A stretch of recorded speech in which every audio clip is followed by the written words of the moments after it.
worked with people who had burnt out, people with addictions, people who couldn't sleep, felt depressed, anxious, afraid, who'd lost hope. In this book, I will share snippets of the stories of some of the people I've been privileged to help over the years, showing you how they found inner safety. Philosophy. When I began my healing journey in 1999, the ancient sciences and philosophies started calling me. Maybe they'd whispered to me first, and then I embarked on the journey without realizing I was being guided, woken up. By then, I had my degrees.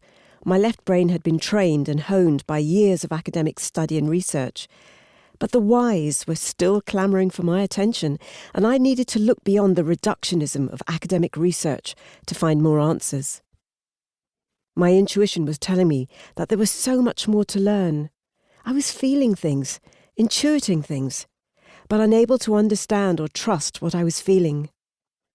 As Einstein said, the intuitive mind is a sacred gift, and the rational mind is a faithful servant. So I returned to my lineage of Hinduism, took a foray into Buddhism, studied the ancient sciences of Ayurveda and traditional Chinese medicine, and found more answers. Always practical.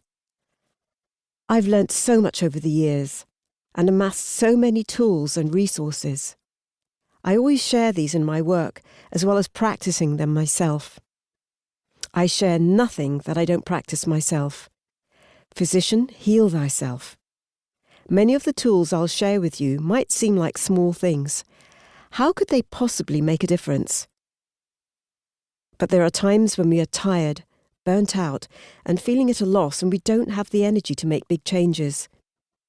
I have found that these small changes are a good starting point, and might even be the tipping point that can help to lever you out if you're stuck in a rut. Personal insight. Throughout finding inner safety, I invite you to think about yourself and how my words relate to you. The issue of feeling safe is a deeply personal one. How could I not ask you to consider your own thoughts, feelings, and experiences? I also share elements of my own story.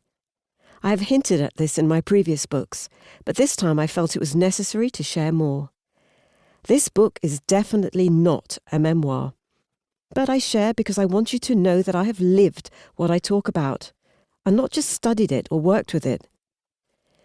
It is amongst my most important values to be the change, which means that what I offer you comes from deep within me. I am someone who has lived and continues to live deeply, and for some reason has been given a voice of influence and countless opportunities to help others through my own experience. Ironically, finding inner safety took me on a deep journey of healing in which I realized that not only did I need to stop downplaying my own story, but I had something to share that could help others. I found a deep compassion for myself and for my family and ancestors and the struggles they had undergone. And I explored one of my most important whys. Why am I here? According to Hindu and Buddhist philosophy, we are here for a reason, to fulfill a life purpose. This is called our dharma. I have long realized that in doing the work that I do, I am fulfilling my dharma. But I hadn't realized how much writing this book was a vital part of that life purpose. As I wrote, something settled in me, and I found an even deeper sense of inner safety. This is what happens when we find our dharma, and I have watched this happen with many others too. Many of you will have your own incredible stories too. And in all of these stories, including mine, there are common themes.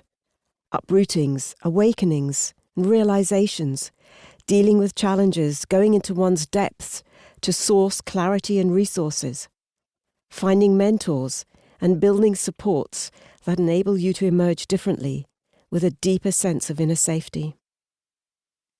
I trust that you find your inspiration, hope, and energy to embark on your journey.